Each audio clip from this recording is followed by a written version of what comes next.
ہمارے لیے یہ تصور کرنا محال ہے کہ اس زمین پر پہلا اور اکیلا انسان ہونا کیسا ہو سکتا ہے۔ ہمارے لیے اکیلا ہونا اور بنی آدم کے لیے اکیلا ہونا دو مختلف حالتیں ہیں۔ آدم اپنے خلق کیے جانے کے بعد تمام کائنات میں اکیلا ہی انسان تھا، لہٰذا وہ کسی اور انسان کے وجود سے مکمل طور پر ناواقف تھا، کیونکہ اس نے نہ تو بچپن دیکھا، نہ لڑکپن، نہ ماں، نہ باپ، نہ بھائی، نہ بہن، نہ رشتہ دار، نہ ہی دوست احباب۔ اس لیے جیسے ہمیں اپنے ارد گرد رہنے والے لوگوں کی سمجھ بوجھ کا تجربہ ہے، آدم کو نہ تھا۔ اسے اپنے ہی تجربات سے انسان ہونا سیکھنا تھا۔ خدا نے اسے زیادہ انتظار نہیں کرایا اور ہوا کی صورت میں آدم کے لیے ایک ساتھی کا انتظام کر دیا۔ ان کے درمیان مکمل معصومیت اور ہم آہنگی تھی۔ یقیناً اپنے نئے اور پرکشش ساتھی سے آدم کی ابتدائی گفتگو باغ عدن کے اصول و ضوابط کے حوالے سے ہوئی ہوگی۔ ہوا کو خلق کرنے سے پیشتر خدا نے آدم کو باغ میں مکمل آزادی دے رکھی تھی اور اسے باغ کی نگہبانی اور باغبانی کا فریضہ سونپا۔ البتہ خدا نے آدم کو نیک و بد کی پہچان کے درخت کا پھل کھانے سے منع کر رکھا تھا، اور اس بات سے ہوا بخوبی آگاہ تھی۔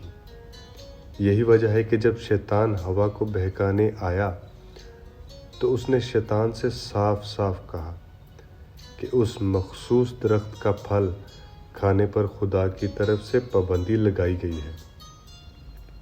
لیکن یہ جاننے کے باوجود ہوا نے اس درخت کا پھل کھانے کا فیصلہ کر لیا، اور نہ صرف یہ پھل خود کھایا بلکہ آدم کو بھی کھانے کے لیے دیا۔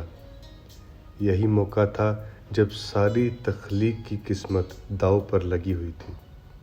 افسوس کا مقام ہے کہ آدم نے نتائج خاطر میں نہ لاتے ہوئے وہ پھل کھا لیا۔